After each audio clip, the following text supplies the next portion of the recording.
Hey everybody, welcome to Buddhist Center. My name's Jeff Allen. I think everybody knows that by now.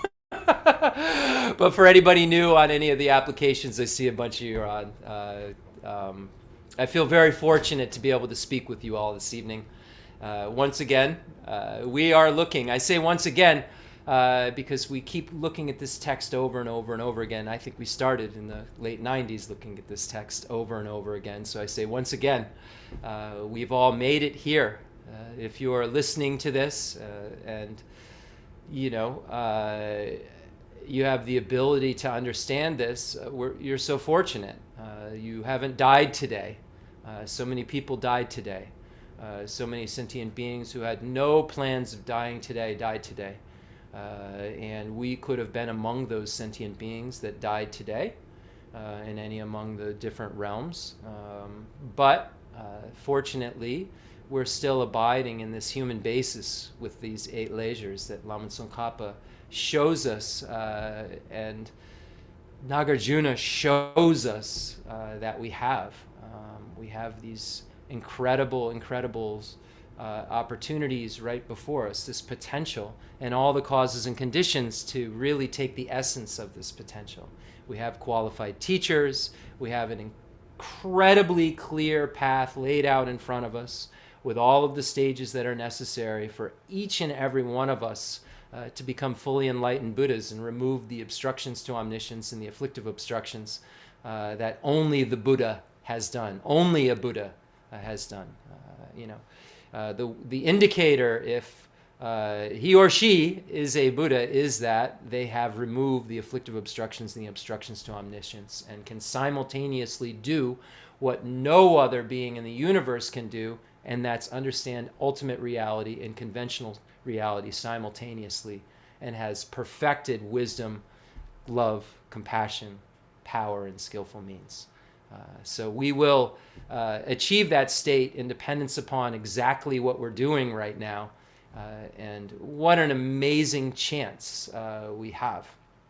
So before we go any further into the explanation of this text, let's get into the 7-point Vairakana posture, which is most conducive, or one of the more conducive ways to start our meditation. It allows our body to get into a position that really supports our long-term meditation. Having our back straight is a very, very important point. And then also, when we look at the 7 points, the other very, very important point is not closing our eyes. Today I heard from Geshe Dorji Damdu something very amazing, that when we first start meditating, if we start with our eyes closed, we could really, maybe start out feeling like we're really getting somewhere, but we won't really develop very, very far beyond some initial realizations. But if we start with the proper foundation, it really sets us up for the ability to, in the future, have such clarity and achieve shamatha and not have the dullness that would later occur we didn't know was occurring. Very important. Keep our back straight and our eyes slightly open, pointed at the tip of our nose. So our legs in a cross-legged fashion, preferably lotus, hands right on left with our thumbs touching, making a diamond, back straight like a stack of coins, shoulders in a comfortable position, head slightly forward, eyes slightly open, slit, 45 degrees pointing down kind of at the tip of our nose, and our mouth in a comfortable position with our tongue on the roof of our mouth right against our teeth. I just read this again in Geshe Raman Darje's text on shamatha, and he was really emphasizing this. So I think it's important when we hear masters who have achieved these kinds of realizations explaining how they did it to follow suit, because I know I haven't achieved this realization and would like to, because the only way that I'll be able to progress on the path is to get my mind calm enough to be able to actually become a bodhisattva, to actually have renunciation, to actually look at emptiness in a way that is calm enough that I can see the intricacies and the subtle nature of it, so that I can really realize that middle way beyond extremes and see it directly. And it will only come about as if my mind is calm enough and smart enough. So it's really important that we start to try to get our minds calmer and calmer and calmer, because all of the higher fancy realizations that we read about require it as an entrance into them. Not doesn't mean we're sitting in shamatha and then it happens like that. It means that we will have to have achieved shamatha, have to have calmed our minds down enough to think about all sentient beings, to want a day and night. Imagine what kind of mind you would need to have renunciation, day and night seeking transcendent liberation. That's a very focused mind. That's not a distracted mind. That's a mind that's single-pointed. So we see how important it is. So we get into that 7-point Vairakana posture and begin breathing in and out through our nose, bringing the breath all the way to the top, filling our lungs and our diaphragm, and then gently turning it around and exhaling. We're going to make sure that our breath is very natural. We're not going to try to force it in any way. Don't try to breathe in too rapidly where you hear this noise. Don't breathe so slowly that you feel like you're drowning. Allow your body to regulate the breath, doing it in a very natural fashion, breathing in, breathing out, and as you exhale, count the number 1. And so we will then follow that and do repetitions of breath in that way, increasing the number. 2, 3, 4. So we're always inhaling, bringing the breath all the way to the top, and then exhaling and having the count. And cycles of breath. 2. And then inhaling, exhaling, 3. Now we're also going to add another part to this focal object, multitask, as it's said. So we're breathing in and out. So we have 3 so far, 3 things we're doing: breathing in, breathing out, and counting. Now we're going to add the focal object of Buddha Shakyamuni in the front generation, right in front of us. I'm going to say arm length away. That's best. Arm length away, about a thumb size at the eye height. So arm length away. So right, okay, now thumb size, right at my eye height, and imagining Buddha Shakyamuni in a static position. Beautiful, radiant, and glowing, 3-dimensional, like Buddha Shakyamuni, actual Buddha Shakyamuni, but static, not moving around or doing anything. Our focal object is not to be moving. Geshe Aga reinforced this with me when I was speaking with him a month or so ago. Focal object, when you're doing this front object, is steady, is stable, like a rock. Just there, not changing color, hand isn't moving. Buddha Shakyamuni is staying in that static position.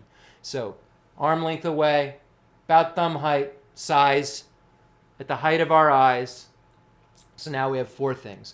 Breathing in, naturally, breathing out, counting, and all the while we're holding this image of Buddha Shakyamuni. So we're trying to get our minds to a more realistic state, a calm state, a focused state, so that we can truly listen to these teachings, so we can have the wisdom arisen from hearing, analysis, and meditation actually occur. If we don't hear the instructions, we won't know what to do when we sit on our cushion. If we don't really absorb these things, we won't know what to do. So we're going to try to get our minds ready to focus as well as we can, hear things as well as we can. And a way to do that is to take some of the instructions of shamatha and start applying them over and over again so that we get better and better at it. So shamatha probably won't occur tonight. We're only doing it for a few seconds so that everybody just has like an imprint of doing it for a few seconds, so that then you can take this into your personal meditation and try it and start with no more than 21 breaths, they say. And if 21 breaths, if everything's just a mess and you're not able to really, it just seems like you're distracted, do it for 10 breaths. Don't try to set goals that are unrealistic, because then tomorrow you're not going to want to do it. The great masters say when you're in retreat, you could do like 5-minute sessions, do 18 of them. 5 minutes. You ask people, how long do you meditate? Oh, an hour or 2 hours. these great masters are saying 5 minutes, but do them in separate sessions. Because what happens is, if you just try to do a big, long meditation, you're just most of the time, unless you're a super meditator and you have a lot of experience with it, you're going to be sitting in dullness and sleepiness. And we all know how to just chill. This isn't what meditation is. Meditation isn't chilling. Meditation isn't thinking about a bunch of stuff. Oh, if it's analytical meditation, that's fine. You're thinking about the bunch of stuff you're telling yourself to think about. But when we're doing this kind of meditation, we're shutting off all of that. We're only doing breathing in and out, counting, and this Buddha Shakyamuni. Any other scattering is our enemy of this. Any sleepiness is the enemy of this. And what happens is we set bad habits up. When we try to sit for too long, we're trying to do it more than we can. It makes our mind feel tight. We feel like we've failed. We feel like we're not doing it well enough. And then tomorrow we're like, oh God, I got to go do this again. And we don't make any progress. And when we try to push it and just say, okay, for a month, I'm going to meditate for an hour every single morning. I'm just going to focus on my breath. Unless you're truly cruising through the 9 levels of shamatha, and be honest with yourself, most of that time you'll be distracted and sitting in sleepy dullness. And you will not be making any progress. Even though you're putting time in does not equal progress.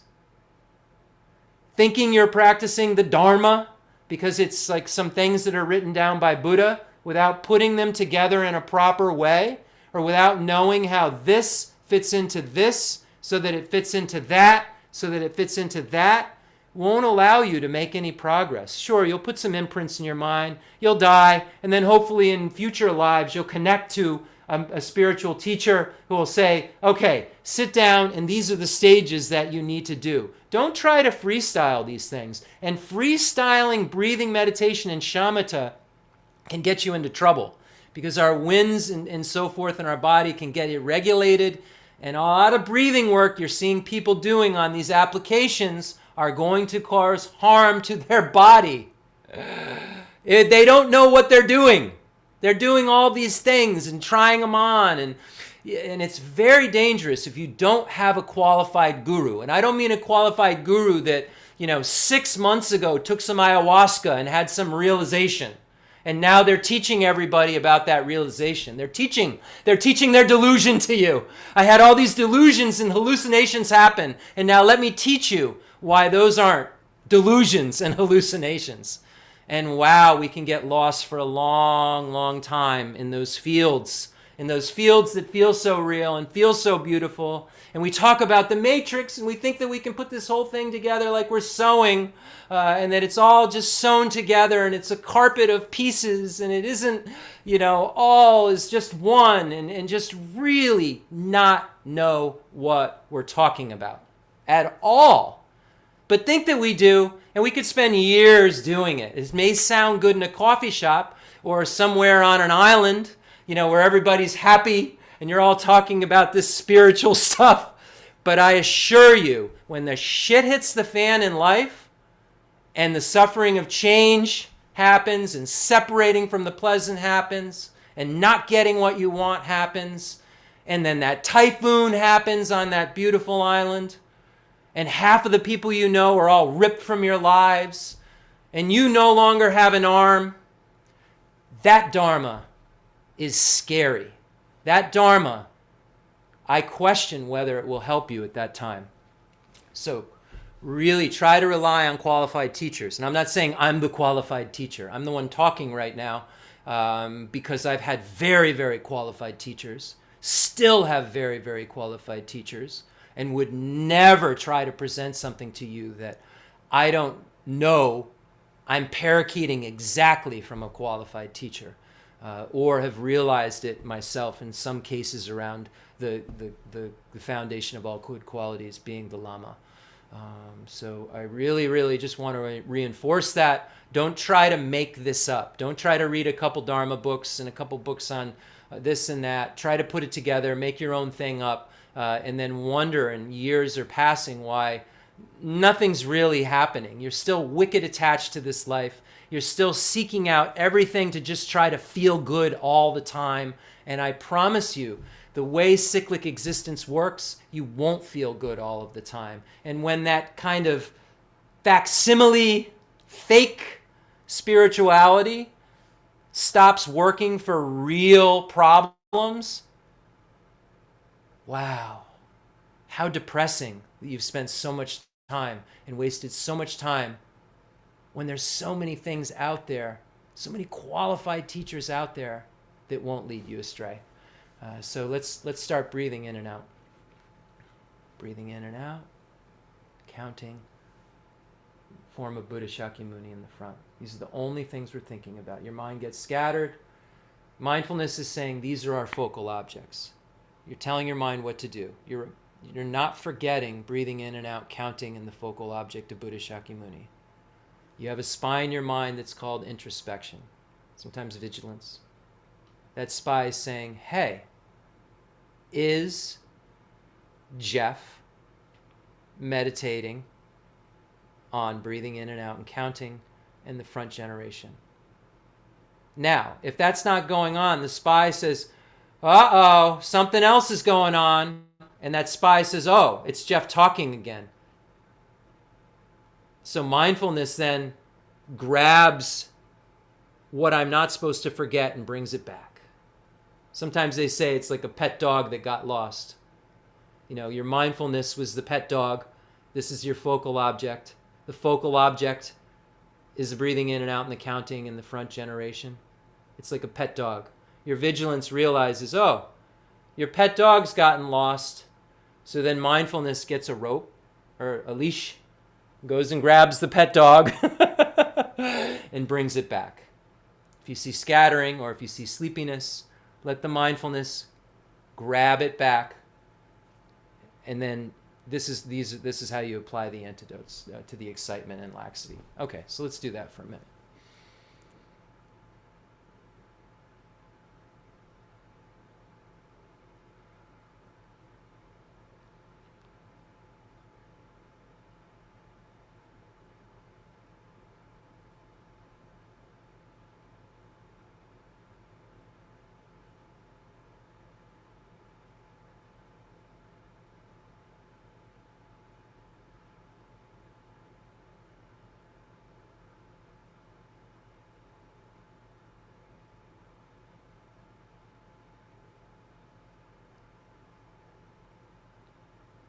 We're all so fortunate to be here tonight,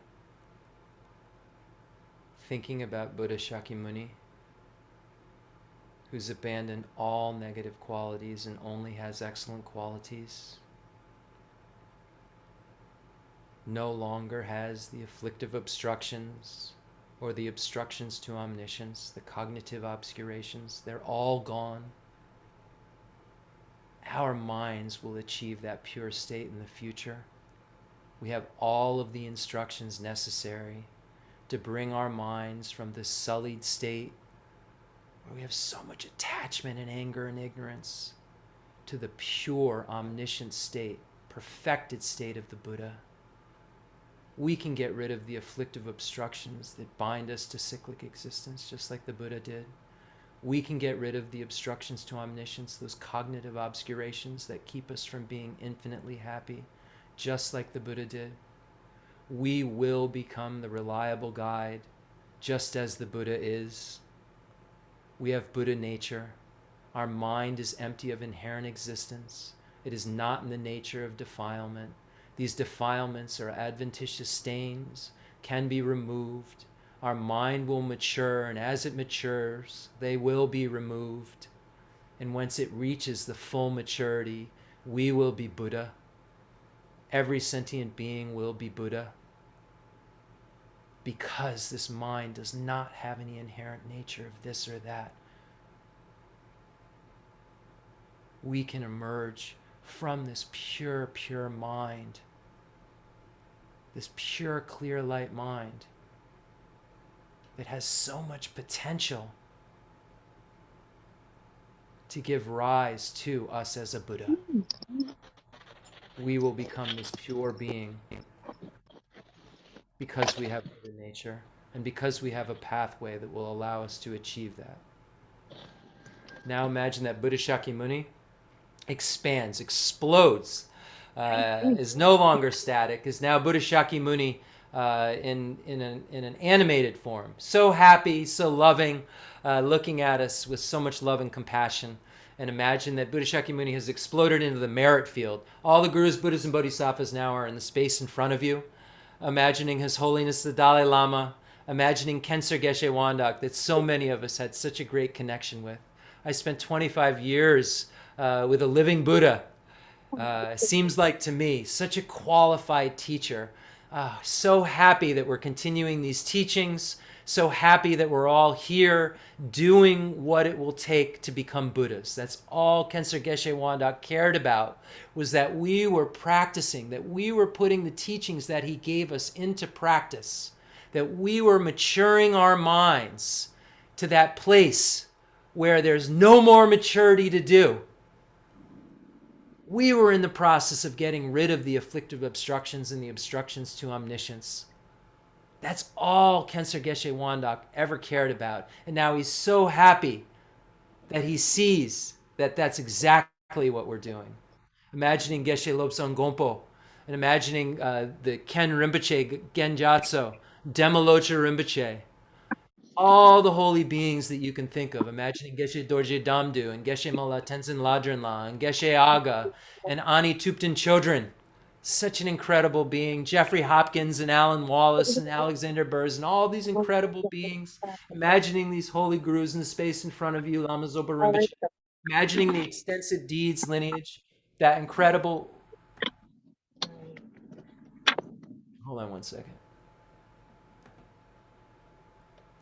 Imagining the extensive deeds lineage, that holy lineage passed down from Buddha Shakyamuni to Lord Maitreya, to Asanga and Basubandhu and Dignaga and Dharmakirti and Vimuktasena and Haribhadra and Shakyaprabha and Gunaprabha. We have such a connection to all of these beings. When we read Lama Tsongkhapa's great treatise on the stages of the path to enlightenment, all of these holy beings sprinkle their blessings on that text.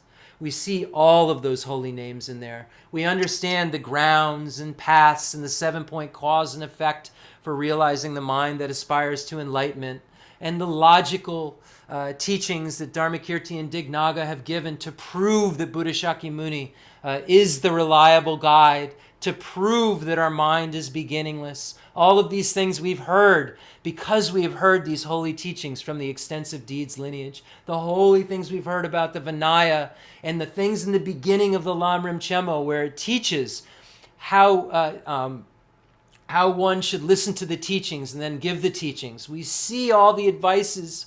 We see advice from Gunaprabha and so forth in that section. We're so connected to these holy beings. We think about the profound view lineage, passed down from Buddha Shakyamuni to Manjushri, to Nagarjuna and Buddhapalita and Aryadeva and Chandrakirti and Shantideva and Kamalashila and Chandarashita and Baba Vega. Imagining all these holy beings there. And Lama Sirlimpa, who holds both of these lineages in terms of Bodhicitta, and Atisha, holding both of these lineages in terms of the extensive deeds and the profound view lineage, that was so kind to be able to strain these things together and hook them to the lineage of blessings, that lineage of blessings that's so holy. So we're so fortunate that that profound view lineage has penetrated our minds in some ways. We've heard these teachings of Nagarjuna, that all phenomena are not truly established, are not inherently existent, because they dependently originate. Dependent origination of causes and conditions and wholes and parts, and truly the dependent origination that is the name that brings all this phenomena into being. This nominal designation that's placed on a basis of designation. We know about this because Nagarjuna and Chandrakirti and Aryadeva are so kind to us to present this, and Manjushri was so kind to pass it to them, and Buddha Shakyamuni was so kind and generous to pass that view of prasangika emptiness, that most subtle view that those beings would elucidate later on when the time was right for the world to understand it. And we're part of that world to understand it. And the time is right. We're so fortunate that the Madhyamika Prasangika view has entered our ears, and that we have some kind of understanding, even what differentiates the Prasangika view from the Madhyamika Svatantrika view, understanding that no things don't have some defining characteristics that are required for me to come together with and bring them into being. We know that from the object's own side, there isn't this or that, and we only know that because of the kindness of Arya Nagarjuna.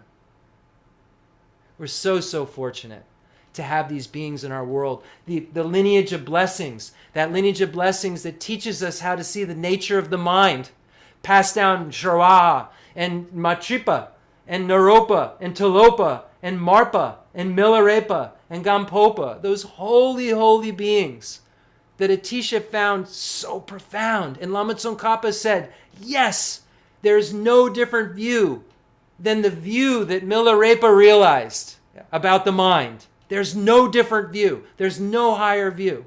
Lama Tsongkhapa himself said that. We're so fortunate that Atisha has strung together and made an integrated path for us to practice. We're so fortunate. Passed down from Atisha to Drontompa and the three Kadampa lineages. Those holy lineages that then blessed all of these other beings. We think about the lineages in the Tibetan tradition of the Nyingma Padmasambhava brought, and Sakya and Kaju and Galupa. All these teachings that are blessed and ornaments put on them by these holy beings to help us to understand. We see Lama Tsongkhapa and Kirtupje and Jelsupje and Jayan Sheba and Janja Rupi Dorje, Gunchu Jimmy Wampo, all these holy beings who are now touching our lives and elucidating the meaning of the middle way and of the tenet systems. For ordinary people, the Buddha gave advice. For yogis, he taught tenets. If we want to become enlightened, we must become yogis. We're so fortunate these teachings are in our world. Think about these holy beings in front of you. Think about the highest yoga tantra deities, yogic tantra deities, performance tantra deities, action tantra deities. All those. Some of us have been so blessed to receive initiations. So many initiations in action tantra, Tara and Chenrezig and Manjushri and the medicine Buddha. Rinpoche was so kind to us, to give us the three wrathful protectors of Vajrapani, Haryagriva, and Garuda. So kind. His Holiness the Dalai Lama bestowing all these highest yoga tantric initiations. We have so many connections to these deities and beings. And imagine them there in the space in front of us, 35 Buddhas and all the protectors. The small scope protector, medium scope protector, the great scope protector, Mahakala. Palden Lamo, who Rinpoche said was our protector. All these beings are so happy. Imagine them smiling, holy, holy smiles in the space in front of you. Now, think about all sentient beings. All sentient beings have been every single thing to us we can imagine. We see in this life the changing relationships we have. We see our friends can become enemies, enemies can become friends. Strangers can become either. There isn't any kind of certainty within cyclic existence. And since beginningless time, we've had birth after birth after birth, and relationships with multitudes of sentient beings. We've had relationships with every being in the universe. Every being in the universe have been named these things to us. People who are our enemies now could have been our dearest loved ones in our previous lives. There's no certainty. It's not static. So we start to think, I must equally be willing to benefit these beings. I would be equally willing to. And then start to think about the things and the relationships that they've had with you. All sentient beings have been your mother. All sentient beings have been your brother, have been your sister, have been your father, have been your closest loved one. Think about whoever that being is in your life. It doesn't have to be just one or other of those. Think about who that being is. Who's been so kind to you when you were so vulnerable. You couldn't possibly take care of yourself, and when you were so vulnerable, that person helped you and took care of you in some way. All sentient beings have done that for us. There's not a sentient being in the universe that hasn't had a kind relationship with us. We think about all the kind things they've done. Think about the kind things people in this life have done for you. Think about the kind things you've seen done for others, and that every sentient being has done those kind of kind things for you. Think about how kind someone like Mother Teresa is. Think about maybe you were in a position like that, needing to be fed, and there was someone like Mother Teresa that was so kind, and every sentient being in the universe has done something for you like that. You were so hungry. Maybe you were a beggar, and someone was so kind and said, "Oh, I'll take you in, I'll give you shelter, I'll give you food. I'll make sure you're okay. You'll be okay. I'll take care of you." Every sentient being in the universe has done this for us. There's people in your lives when you are in your most desperate place that have said, "I'll take care of you. I'll take a little of your burden on. I'll take a little of your struggle on. I'll take care of you. You're going to be okay." Remember, every sentient being has done that for us. We've just forgotten. It's our little mind. It's our little silly tiny mind that's just forgotten this. Such a small perspective. We don't even remember when we were a baby. You telling me that didn't happen? We have such a small perspective. We don't remember so many events that happen, so many even kindnesses that have been shown to us. We just forget. In this life, of course we're going to forget them if they happened before this continuum called Jeff that I name on these aggregates was born. But there's been so much kindness. And when we meditate very well on this moment's consciousness coming from a previous moment's consciousness coming from a previous moment's consciousness, and we start tracing consciousness, this all becomes much more realistic. It won't come realistic overnight. It starts maybe contrived. But the great masters say that once you really use this meditation in your daily life, and you start to look at people in your life and see the different reactions and see your unwillingness to equally benefit, you start to dumb down this misapprehension, this misunderstanding, and your world becomes bigger. And these ideas of, wow, every being in the universe has been so kind to me, I've just forgotten. It says in the text, when this happens, when you encounter a worm, you'll almost be moved to tears at their kindness, because you know that they took care of you when you were vulnerable, and you'll want to somehow help them. And you'll arrive at this is the 7-point cause and effect. The first is equanimity.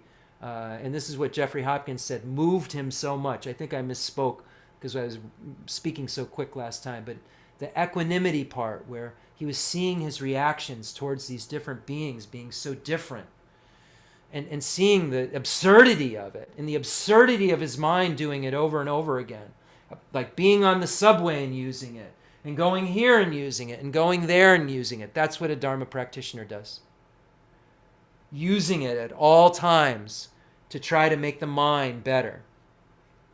And when we arrive at this place where we want to repay the kindness of all of these beings, this is where the rubber meets the road, and it really matters if we've meditated on the truth of suffering or not. Because if we've meditated on the truth of suffering at this point, now we say, wow, repaying their kindness isn't just giving them $1. I have to give them $1 if they need one. But wow, that's just going to turn into suffering. That's the suffering of change. What can I do for them? We just say, oh my gosh, what can I do for them? I have to figure out a way, because now I love them so much. I see them as so lovable. I have to bring them to a state of happiness. See, that wishing to repay their kindness is a thing that is created because you love them. You've already, seeing them as lovable. That's how you get to love in that fourth step. It's love through the force of attraction. A magnet. You created a magnet in those first 3 steps. That now you see a worm. And you say, oh, you've been so kind. I want to repay your kindness. And you see that worm as lovable. And you're attracted to them because they've been your mother. They've been so kind. You have magnet now. Now, before, you may have seen that worm as a stranger, but now there's magnet that's happened because you're seeing it with bigger eyes. And that magnet that is creating an attraction. That's why it's called love through the force of attraction. You see this being as lovable. And when you love someone, you want them to have happiness and the causes of happiness. And when you love someone and you want them to be happy, you want them to be free from suffering and the causes of suffering. And when you say, oh, how nice it would be if these beings had happiness and the causes of happiness. May they have happiness and the causes of happiness. How nice it would be if they were free from suffering and the causes of suffering. May they be free from suffering and the causes of suffering. And then we get to the next step, which is called the extraordinary attitude. I'm going to do it. It's my job. I'm going to take it upon myself, the task of bringing all sentient beings to a state of happiness where they only have causes of happiness. I'm going to do this. May the Gurus, Buddhas, and Bodhisattvas please bless me to be able to do that. I'm going to do this. I'm going to bring them to a place that's free from suffering and the causes of suffering. Gurus, Buddhas, and Bodhisattvas, please bless me to be able to do this, to have the strength and courage to carry out this task. So now, once again, our meditation on the Four Noble Truths is imperative. I have the 8 sufferings, 6 sufferings, 3 sufferings. I have the origin of suffering right in my continuum. I don't have renunciation that renounces the most subtle level, which is renouncing that ignorance. I don't have that yet. How could I bring them to happiness? How could I free them from suffering? All I have is suffering. I'm unhappy most of the time. My mind is disturbed at all times if I have ignorance. At a low level, there's a buzz of dissatisfaction going on, and I don't even notice it. I'm so oblivious, I don't even notice the buzz of dissatisfaction that's always present in my mind. Even in the highest amount of happiness I'm experiencing, the highest bliss I'm experiencing in this cyclic existence, there's a buzz going on, a buzz of unhappiness. And that buzz, that self-grasping ignorance, is the buzz that keeps samsara humming, keeps it going. So I recognize that I can't do it. I must become a reliable guide. I have to get rid of my afflictive obstructions and obstructions to omniscience, just like the Buddha did, in order to be a reliable guide. And you land on that result of the 7-point cause and effect for realizing the mind that aspires to enlightenment, which is, may I become a Buddha to benefit all sentient beings. So we hopefully got our minds calm enough to a place where we can really, even if it's contrived, sigh of relief. We have a pathway to do this. We're saying to sentient beings, I'll bring you to a state of happiness that's free from suffering. And it's not fake. We're going to. Because we're going to become reliable guides. We will become Buddha. We're not making a false promise. We will achieve all, we will fulfill all of our own needs and all of sentient beings' needs when that happens, because all sentient beings need is a reliable guide. May I become a Buddha for the sake of all sentient beings. Because if I become a Buddha, all of my needs are met. I have fearlessness because the afflictive obstructions are gone. I have bliss because the obstructions to omniscience are gone. I cherish others more than myself. in the most subtlest of ways. There's nothing lingering of self-cherishing attitude because the obstructions to omniscience are gone. May I become that holy being who is the true reliable guide, so that I can take every sentient being to a state of happiness. So what am I doing for myself right now about it? I'm attending a teaching. I have the merit field in front of me. I have all the holy gurus, Buddhas, and Bodhisattvas in the space in front of me. I see you. I see them right in front of me as best I can. I see Buddha and Khenser Geshe Wandak and His Holiness right there, and Geshe Lobsang Gompo right there as best I can. The extensive deeds lineage, starting from Shakyamuni, raining down to Maitreya and Asanga. And that profound view lineage starting from Shakyamuni Buddha, raining down to Manjushri and Nagarjuna. I see them all there. That beautiful lineage raining down from Vajradhara, Buddha Shakyamuni in the tantric form, raining down from Vajradhara, Tilopa, Naropa, Sharawa, and Mitripa, Marpa and Milarepa. So fortunate. See them right there, so happy. Now, what can you do for other sentient beings now? We know we're not reliable guides, but we could guide them here tonight. So that's what we do. Imagine you have infinite numbers of arms and you grab every single sentient being that exists in the universe, leaving out none. Try to open your mind enough to believe that there's so many realms you can't even imagine. And if there are those beings that I mentioned now, bring them here. If there are such beings, imagine you bring them here. And if it turns out that the Buddha's right, you've connected with them. Bring all the hell beings and the 8 hot hells, 8 cold hells, and the surrounding hells. Bring all the hungry ghosts, those beings tortured that are so thirsty and so hungry, with throats so knotted up, mouths so small like the size of a pinhole, and bellies the size of a mountain that can never be satisfied. They keep seeing something that they can drink in the horizon. It's just a mirage. And then it turns into pus. They thought it was water. Those beings that are so tortured that a cool wind just feels like it burns almost. It's just so torturous to them. Imagine you bring them all here, and just for a moment, there's some blessing that takes place that allows them to actually listen. Usually they're tortured by so much suffering in the lower realms, they can't listen.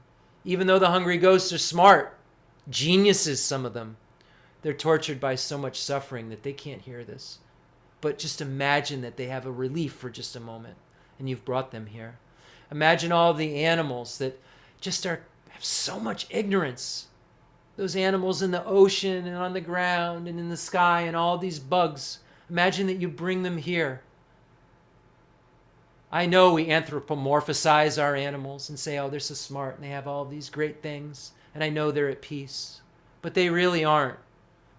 Most animals are tortured, looking for more food, servants of an owner being led around by their nose, or they're in the wilderness thinking they're going to be eaten by a larger animal, in the ocean thinking they're going to be eaten by a larger animal. Look at the octopus. Going here, going there, changing shapes just to try to not get eaten. And it lives like a year or something. Some of them. Just going here and changing, just whole life. Just trying to do anything it can, and then to not die, and then it dies. That's a life. That's a life we can be forced into.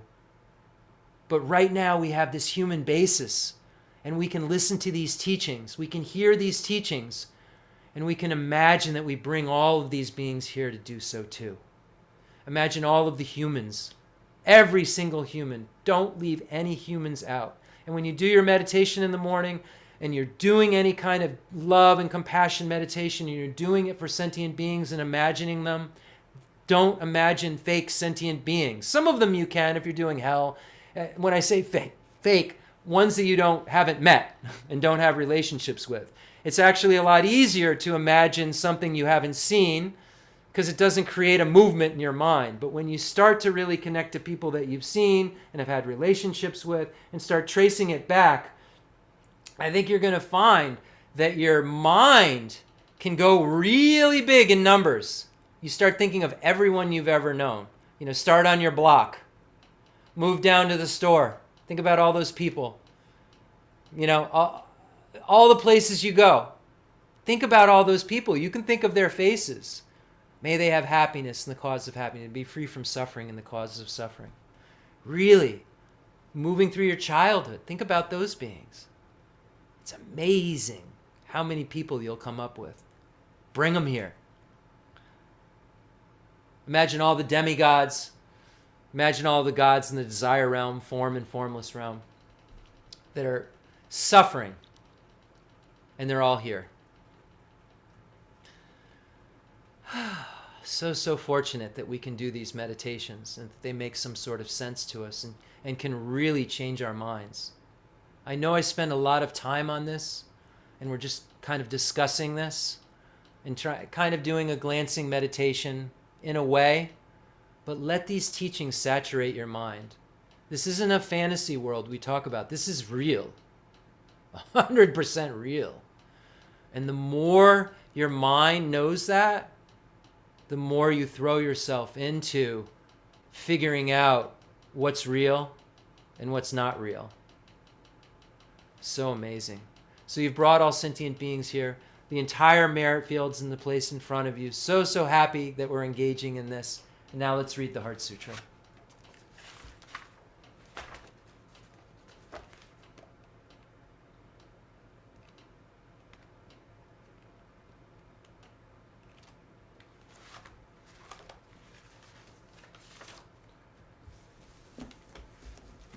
The Sutra of the Heart of Transcendent Knowledge. Thus have I heard, once the Blessed One was dwelling in Rajagriha at Vulture Peak Mountain, together with a great gathering of the Sangha of monks and a great gathering of the Sangha of Bodhisattvas. At that time, the Blessed One entered the samadhi that expresses the Dharma, called profound illumination. At the same time, noble Avalokiteshvara, the Bodhisattva Mahasattva, while practicing the profound Prajnaparamita, saw in this way. He saw the five skandhas to be empty of nature. Then, through the power of the Buddha, Venerable Shariputra said to noble Avalokiteshvara, the Bodhisattva Mahasattva, how should a son or daughter of noble family train who wishes to practice the profound Prajnaparamita? Addressed in this way, noble Avalokiteshvara, Bodhisattva Mahasattva, said to Venerable Shariputra, O Shariputra, a son or daughter of noble family who wishes to practice the profound Prajnaparamita should see in this way. Seeing the five skandhas to be empty of nature. Form is emptiness, emptiness also is form, emptiness is no other than form, form is no other than emptiness. In the same way, feeling, perception, formation, and consciousness are emptiness. Thus, Shariputra, all dharmas are emptiness. There are no characteristics, there is no birth and no cessation, there is no impurity and no purity. There is no decrease and no increase. Therefore, Shariputra, in emptiness there is no form, no feeling, no perception, no formation, no consciousness, no eye, no ear, no nose, no tongue, no body, no mind, no appearance, no sound, no smell, no taste, no touch, no dharmas, no eye dhatu up to no mind dhatu, no dhatu of dharmas, no mind conscious dhatu, no ignorance, no end of ignorance up to no old age and death, no end of old age and death, no suffering, no origin of suffering, no cessation of suffering, no path, no wisdom, no attainment, and no non-attainment. Therefore, Shariputra, since the Bodhisattvas have no attainment, they abide by means of Prajnaparamita. Since there is no obscuration of mind, there is no fear. They transcend falsity and attain complete nirvana. All the Buddhas of the three times by means of Prajnaparamita fully awaken to unsurpassable, true, complete enlightenment. Therefore, the great mantra of Prajnaparamita, the mantra of great insight, the unsurpassed mantra, the unequal mantra, the mantra that calms all suffering, should be known as truth, since there is no deception. The Prajnaparamita mantra is said in this way: Deyata Om Gate Gate Bara Gate Bara Zam Gate Bodhisattva. Thus, Shariputra, the Bodhisattva Mahasattva, should train in the profound Prajnaparamita. Then the Blessed One arose from that samadhi and praised noble Avalokiteshvara, the Bodhisattva Mahasattva, saying, Good, good, O son of noble family. Thus it is, O son of noble family. Thus it is. One should practice the profound Prajnaparamita, just as you have taught, and all the Tathagatas will rejoice. When the Blessed One had said this, Venerable Shariputra and noble Avalokiteshvara, the Bodhisattva Mahasattva, and that whole assembly in the world with its gods, humans, asuras, and Gandharvas, rejoiced and praised the words of the Blessed One. Ngala jube nejo damba ne ngushe duchu ngai dudo jendru baba lama yi bushinzi nizung gandro zola jatse lo agasamara teshandara samara yabe agasamara teshandara samara.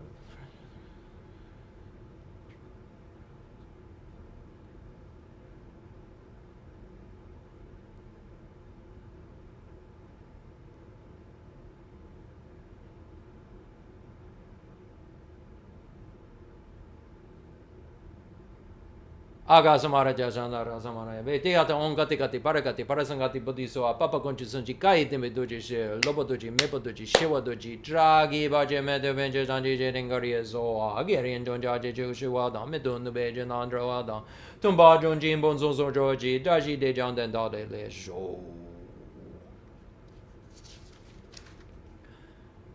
Now we'll make a mandala offering.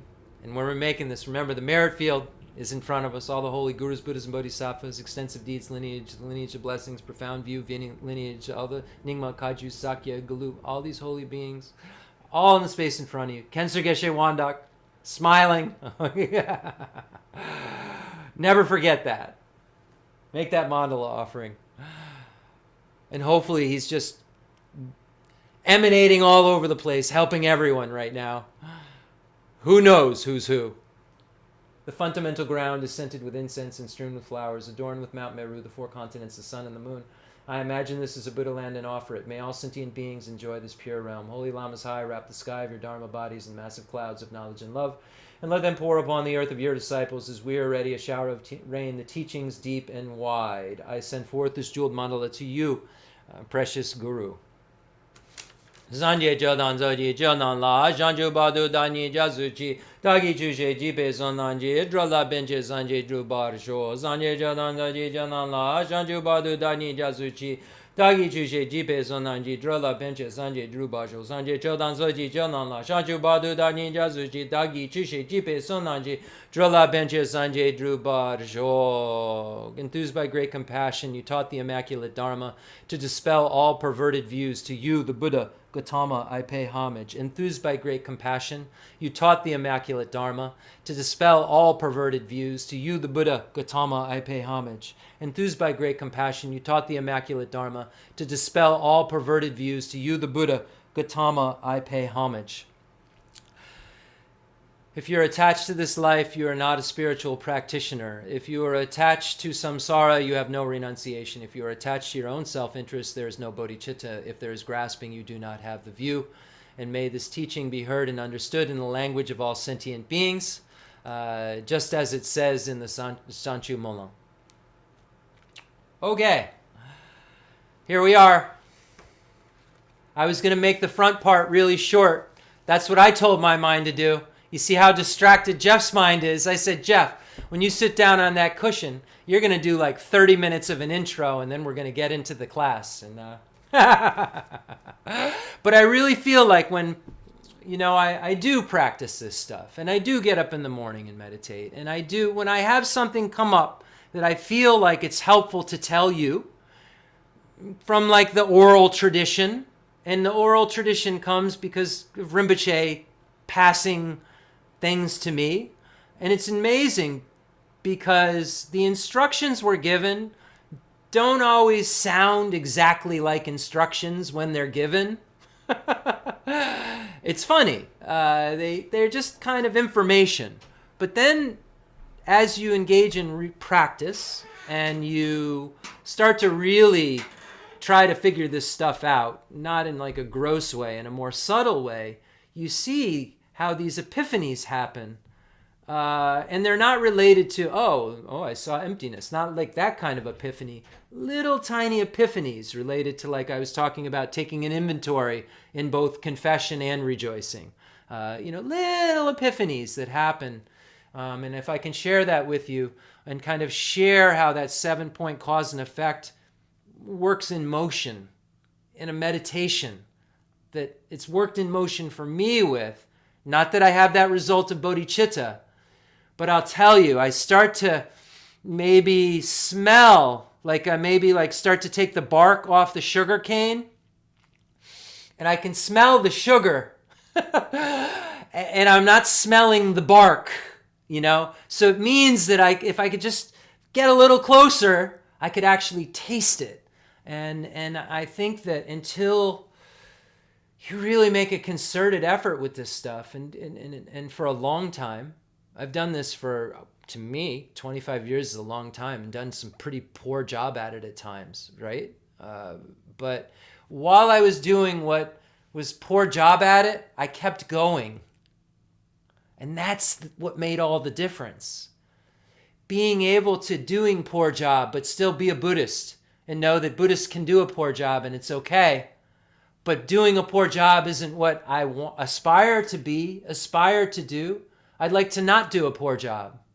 And in those times of doing a poor job, when I would engage in confession and tell myself I don't want to do a poor job, and I would rejoice in the little bits of not poor job that I actually was doing, it made the doorway open for me to stop doing such a coarse, poor job. And then I could rejoice in something a little more on the path. I could say, wow, I'm not doing such a poor job at all. I'm doing like half poor job. And I can rejoice now in more because I went from poor job to half poor job. So now I have a half of a distance of stuff better that now I can rejoice in. And this is spiritual progress. If this isn't what you're doing, what are you doing? You can be in a mess. I'm fine with that, right? You can be in the messiest of all mess, but keep doing your practice. Understand the mess. We have certain and uncertain karma. A lot of the mess we couldn't have not had. Some of the mess we could have not had. But it's here, the mess. So what do we give up? Take our Dharma luggage and just put it in another room? No! We use the tools that have been given to us to work from where we're at. Like the drunk beggar walking with Atisha, right? That Rinpoche told this story so many times. Atisha's walking, the drunk beggar person doesn't know it's Atisha. And isn't really paying respect at all whatsoever to Atisha. It's a long story. There's shoes involved and things. It doesn't matter. But the drunk beggar, is yapping away and not respecting Atisha, walking in front of him, and so forth. He sees when he gets to where they're kind of going, there's people playing trumpets. There's a big procession. And the drunk beggar says to Atisha, man, must be someone really important coming. Must be something really, wonder who's on their way here. And Atisha looks over at him and says, me. And the drunk beggar's whole world changes. And he makes prostrations. He was being rude a moment before that. And his mind turned. Turned because of the Dharma. Turned because he saw this guru is so humble. And this is Lord Atisha. Turned and took refuge. I don't know what happened to him from there. But the story goes that this transformation took place. A rude drunk beggar, a rude drunk, just an awful, it's told like this, just being just rude.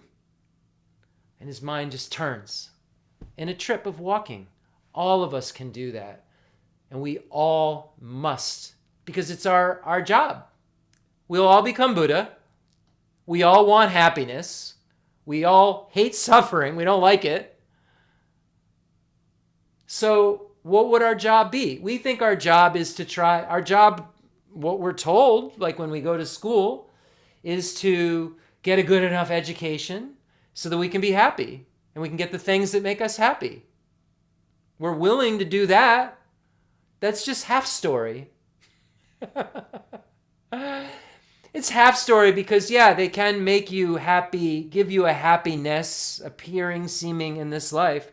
But all of those things that everyone's promising you when you get will make you happy are the suffering of change. They're momentarily heading towards you separating from them changing in some way. So let's get into the text. I have a couple things I wanted to read. I have some time. Good. We're not going to do the hour tonight, clearly. We're going to do an hour and a half, but maybe someday I'll be really summary Jeff. But tonight we're we're doing this. So I won't give any commentary, but I feel it auspicious to read what we're doing. Source of All My Good by Lama Tsongkhapa. Very, very short work that encompasses all of the stages of the path to enlightenment. Doesn't leave any out. And if we know how to read this poem properly, and we're a scholar, which I would never say I'm a scholar, but I know a little bit about this poem, and I know how to kind of unravel it because I know scholars, and scholars have talked to me about it.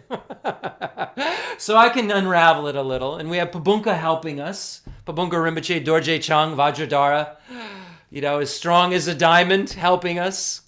And Trijung Rinpoche was Pabunka's student, who was Rinpoche's teacher, who helped us. So we're in good company. So fortunate. When we think about that, it just blows my mind. When I think about the fact that I read Namdru Lajang, Liberation in the Palm of Your Hand, and, it seems like, oh, Pabunka Rinpoche, and I read it, because he's like, that was the first book that changed my life, Liberation in the Palm of Your Hand. It's like this big, and I read it, and I was never the same. And Pabunka Rinpoche at that point, before I knew him, it was just like this figure that was so untouchable. He was like this, tantric Buddha. And then I started thinking about it and thinking like, wow, it's right in our lineage. His student is Kensar Geshe Wandak. Chunglo Rato Rinpoche took teachings from Pabunka. Chunglo Rato, the Tibet Center's head, that we're so connected to. And Chunglo, I thought, was such a wonderful being. I had such a fortune to know him. Not many teachings from him. A couple I had from Chunglo Rato Rinpoche, but he knew Pabunka. So we're reading this commentary. So fortunate. I think that Chunglo Rato Rinpoche was at Liberation in the Palm of Your Hand teaching. Wow. Think about it. Trijung Rinpoche, teaching Rinpoche. Wow.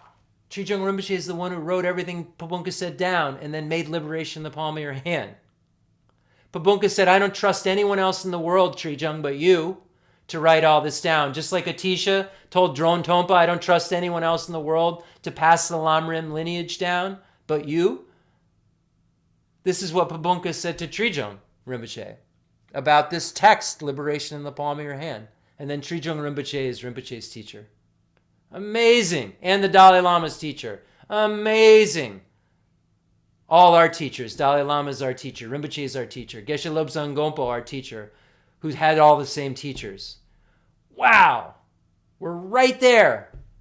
This commentary in my hand is just Rinpoche. Just lineage. Unbroken. Just right here into our hearts. Just right in our hearts. He says liberation in your hands. They, put it into your hand. They're putting it in our hand. Amazing. So this text goes through all the teaching shared in common with beings of small, medium, and great capacity. Understand there are persons that, Lord Atisha says in the beginning of the Lamp of the Path to Enlightenment, understand there are persons of three capacities, small, medium, and great. I'll show right clearly to identify their characteristics. So we know the teachings for beings of small capacity show us how to have a good rebirth in the future. Teachings for beings of medium capacity show us how to get rid of cyclic existence altogether and achieve abiding nirvana. And the teachings for beings of great capacity show us how to become a Buddha. And if we want to be a Buddha, we have to practice the teachings shared in common with beings of small and medium capacity. And if we want to have an abiding nirvana, we have to practice the teachings shared in common with beings of small capacity and medium capacity to get there. So they're all foundational practices. So we start with the teacher who's the root of the path. Pabunka Rinpoche says, category 1. The source of all my good is my kind Lama, my Lord. Bless me first to see that taking myself to him in the proper way is the very root of the path. And grant me then to serve and follow him or her with all my strength and reverence.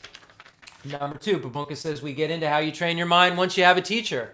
And says, all right, Lama Tsongkhapa starts with, hey, you've got a good human rebirth. You have this basis from which to practice Dharma that doesn't have any obstacles really to practicing Dharma. You're in a state of leisure in terms of you can at your leisure practice Dharma. That's what it really means. You can practice Dharma at your leisure. You're not leisureless. You can do it. Bless me first to realize that the excellent life of leisure I found just this once is ever so hard to find and ever so valuable. Grant me then to wish and never stop to wish that I could take its essence night and day. Then Pabunka says, okay, you got it. You got this basis. Pabunka says then Lama Tsongkhapa tells you how to take its essence with the next stanza and starts with the teaching shared in common with beings of small capacity and says, my body and the life in it are fleeting as the bubbles in the sea froth away. Bless me first, lest to crawl the death that will destroy me soon, and help me find sure knowledge that after I've died, things I've done, the white or black, and what those deeds will bring to me follow always close behind, as certain as my shadow. Grant me then to ever be careful to stop the slightest wrongs of the many wrongs we do, and try to carry out instead each and every good of the many that we may. Okay, so that deals with the teaching shared in common with beings of small capacity. So we know that virtue leads to happiness, non-virtue leads to suffering. Non-virtue engaged in will throw you into the lower realms of cyclic existence. So we see the focus on the ethics that abandons the 10 non-virtuous activities, going for refuge, acknowledging our downfalls, applying the 4 opponent powers. Why? We have this human basis and we should take its essence. And we have a teacher backing it out. Okay. Then, now, medium scope. Bless me to perceive all that's wrong with the seemingly good things of this life. I can never get enough of them. They cannot be trusted. They are the door to every pain I have. Grant me then to strive instead for the happiness of freedom. Grant me that these pure thoughts may lead me to be watchful and to recall what I should be doing. Grant me to give the greatest care to make the vows of morality the essence of my practice. They are the root of Buddha's teachings. So if we want to achieve anything, a good rebirth, nirvana, Buddhahood, we need that foundation in ethical behavior. The medium scope gets into the 3 highest higher trainings. We deal with the 4 noble truths, and then the truth of path deals with the 3 highest higher trainings, and specifically truth of path being the wisdom path. But we're able to do the wisdom path because we have a foundation of ethics, and we have shamatha, and can have a union of calm abiding and special insight that gets to the liberating path when we see emptiness directly. The seemingly good things of this life, when we look at cyclic existence, we have to be and want to really become motivated to do something about a spiritual path. Without an understanding of the first noble truth of suffering, it's impossible. We read that a couple weeks ago in Lama Tsongkhapa's Lamrim Duden, in the 3 principal paths. We read it in the 3rd Dalai Lama's Essence of Refined Gold. We find all of these points made, that if you don't understand what the suffering of the 8 sufferings, the suffering of birth, aging, sickness, death, separating from the pleasant, meeting with the unpleasant, not getting what you want, the mental and physical suffering of these forced upon parts we have. The 6 types of suffering, that uncertainty we talk about in cyclic existence, the unsatisfaction, the dissatisfaction that we constantly have, the insatiability we have constantly within cyclic existence. The rebirth we have to have over and over again. Getting rid of these bodies over and over again. Going to high realms and lower realms, and all the while not being able to go with anyone to those places. Being all alone. When we die, we're born alone, we die alone.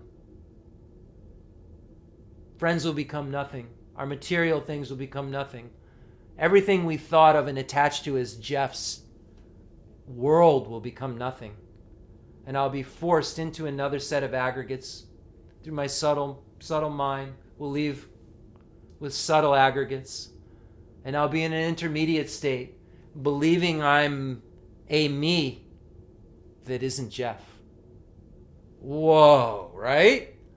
When we meditate on past and future lives, a lot of us do it as Jeff or Bob or Joe. No.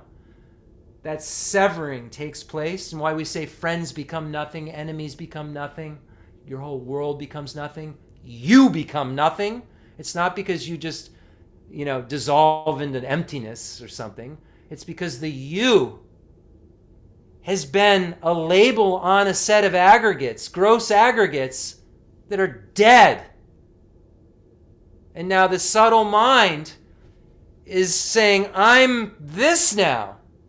and believing it wholeheartedly and forgetting who you were.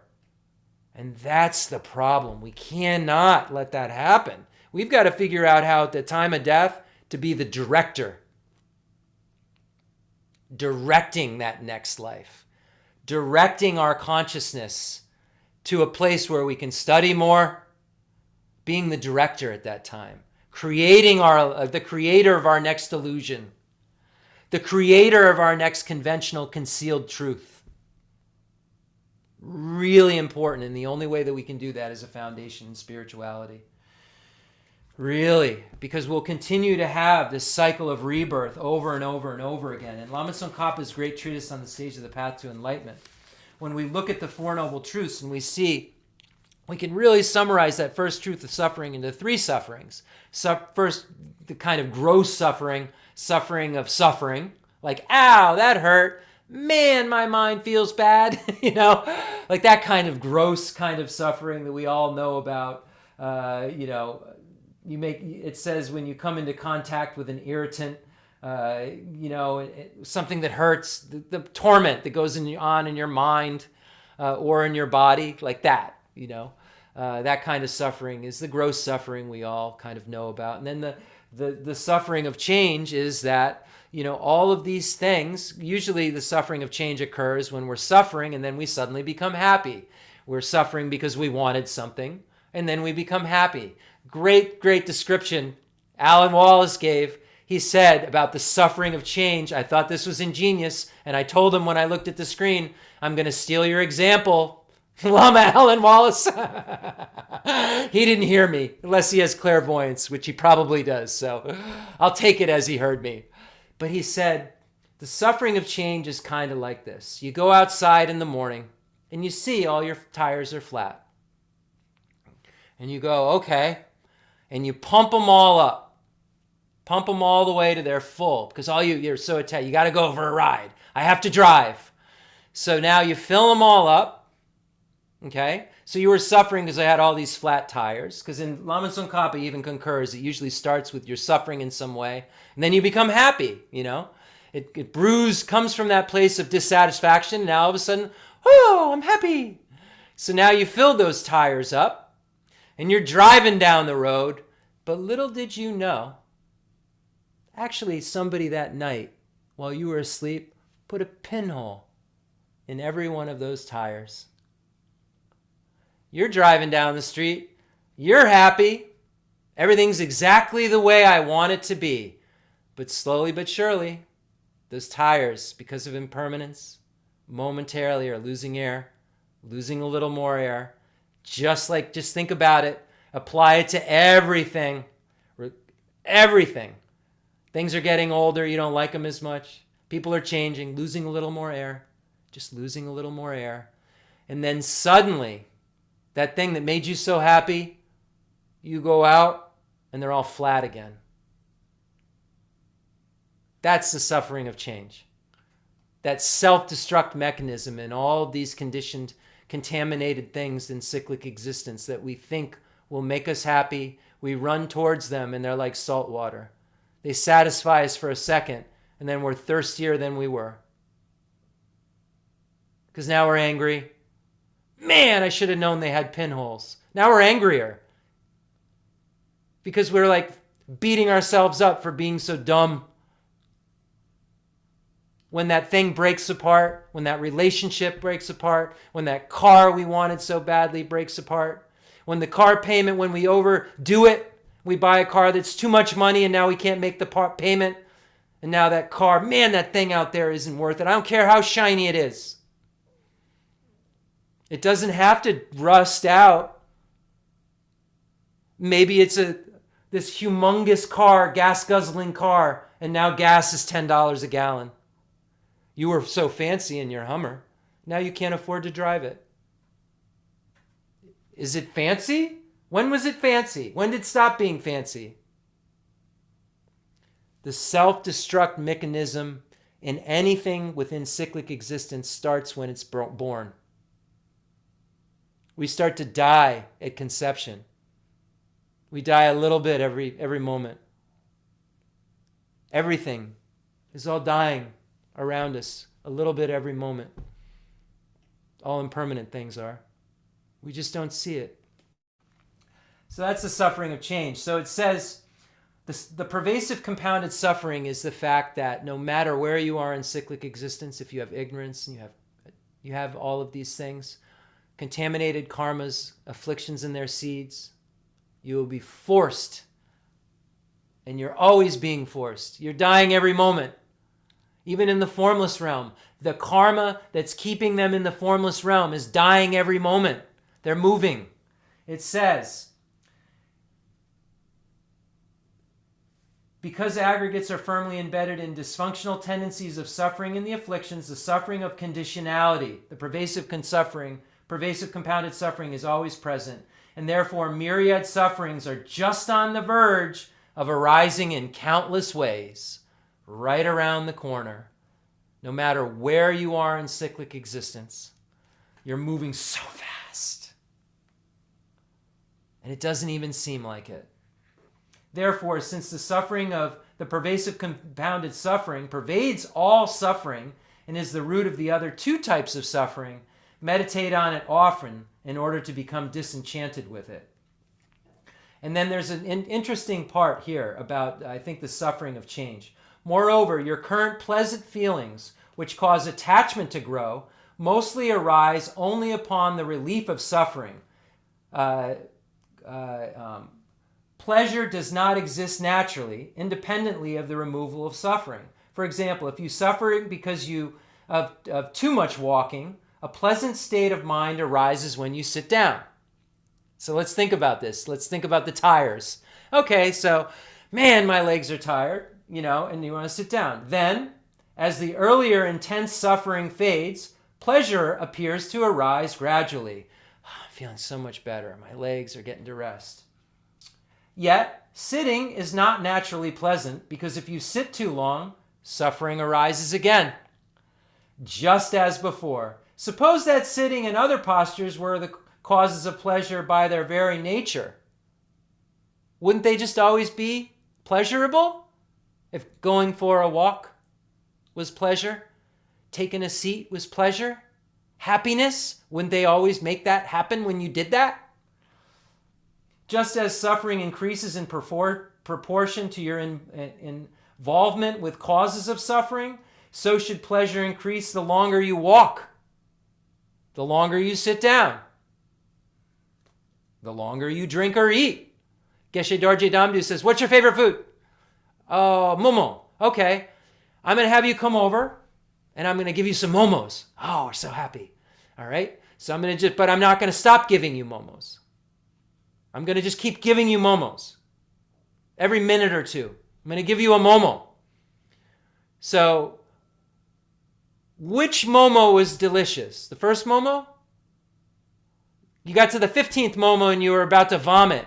Said, I can't, gross, get that away from me. What happened to the momo? I thought the most delicious thing. I thought your favorite food was momo. So now it's not your favorite food? What happened? What happened there? Very smart. However, it's now we'll have a quote from the Descent into the Womb Sutra, and then Nanda. The physical activities of walking, sitting, standing, or lying down must each be understood as suffering. What? Buddha's talking to Ananda. And now we can, and this is, some Buddhists don't count what Buddha said until Ananda shows up, because Ananda's always with him. So some say 84,000 bundles, but there's 80,000 from when Ananda's around.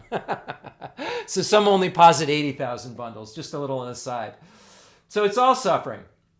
If meditators analyze the nature of these physical activities, they will see that if they spend the day walking and do not rest, sit down or lie down, they will experiencing walking exclusively as suffering and will experience intense, sharp, unbearable, and unpleasant feelings. The notion that walking is pleasant won't arise. Same thing. Let's all go for a walk. But then you see, what is this stuff that makes me so happy? It's very, very hard to find when we start to become honest with these things. And that's how we change our lives. We get more realistic with the things we crave. We get more realistic about the things we hate. and it comes down a little.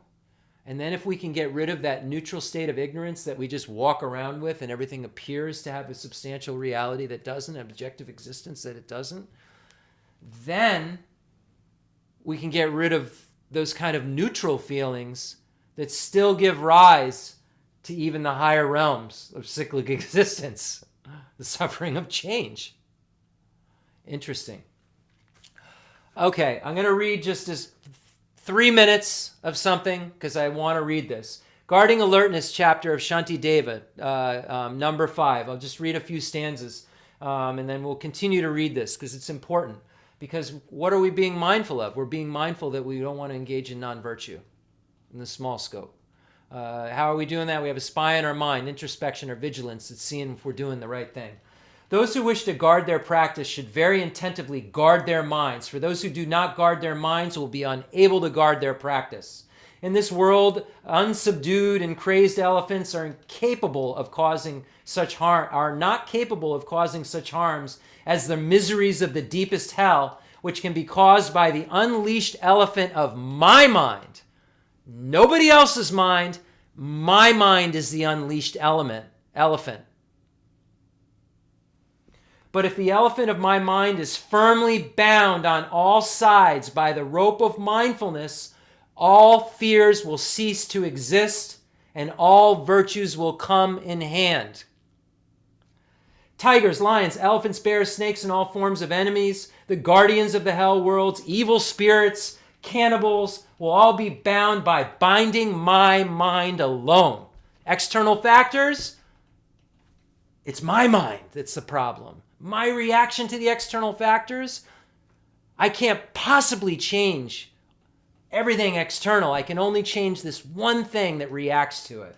The perfect teacher himself has shown that in this way, all fears as well as all boundless miseries originate from the mind. Stop blaming everything outside and start looking at the mind and finding out what's wrong with my mind that I'm so tormented by external factors. Because external factors are innumerable and will never be brought under control if you're going to try to hit them like gophers and get mad at them and hope that you punch them hard enough, hope that you yell at them loud enough, and that'll get them to go away. But when you subdue your mind, nothing. The Buddha had arrows shot at him that turned into flowers because the mind was subdued. Nothing could harm him. Who intentionally created all the weapons for those in hell? Who created all the burning iron and those people in the hell? Where did they all come from? The Mighty One has said that all these things are the workings of an evil mind, an unsubdued mind. Hence, within the 3 world spheres, there is nothing to fear other than my mind. This is what we have to get under control. And then number 13, I'm going to skip forward and then we'll end. Where would I possibly find enough leather which could cover the surface of the earth? So it's saying the world is so rough. It's so hard out there. How could I just find enough leather to make it all soft so that I could walk this world and it would feel soft, meaning, all the external factors. How could I do that? I couldn't find enough. I couldn't cover the whole world with leather. What could I do to make this world more soft? But wearing leather just on the soles of my shoes is the equivalent to covering the whole earth with it. So profound. The world becomes much softer. External factors become much softer if my mind's softer. Stop yelling at external factors. Turn it inward and change the mind and meditate on love, meditate on compassion, and understand that those external beings are under the control of disturbing emotions, and just try to be kind to them because you want people to be kind to you. And when things aren't going your way, understand that your reaction is your reaction. How you feel about it, that's you. His Holiness the Dalai Lama, look at what he went through. Does he look disturbed? Did Khyentse Geshe Wandak, who suffered in Boxa and in leaving Tibet and then suffered with diabetes and dialysis, did he look like he was yelling at the world because I got dialysis and my kidneys failed and why did I, yelling at the world, yelling at Mao Zedong every morning? He said to me, Mao Zedong was actually in kind in ways. Look at all the hospitals in Tibet. He killed 1.2 million people. His relatives were killed by Mao Zedong and the army. Yet Rinpoche could still see the kindness in Mao Zedong.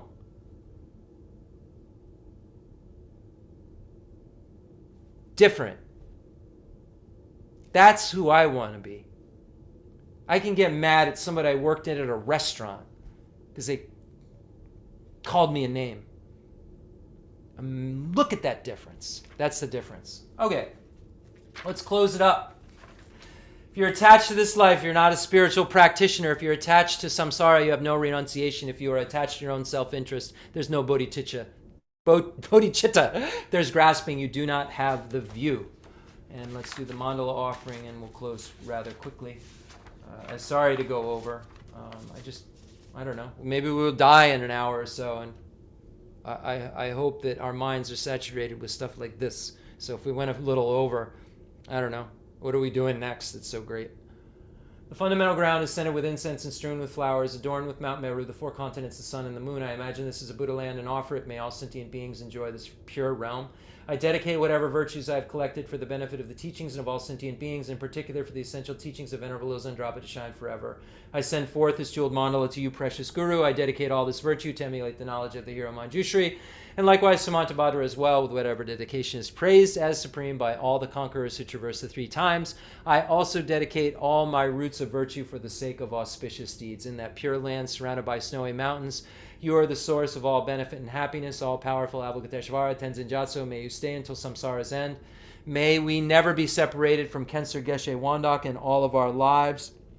May we accumulate every single cause necessary and accumulate all the merit necessary to meet with him when he emanates. And may we recognize him or her as our teacher in the normal worlds. And when we become Arya Bodhisattvas, may we meet Khyentse Geshe Wandak in that pure form of the Sambhogakaya, in that incredible realm with the five qualities. And then when we become Buddhas, may we help him or her help all sentient beings and emanate in any form that we need to fulfill the needs of everyone, because we will be their reliable guides.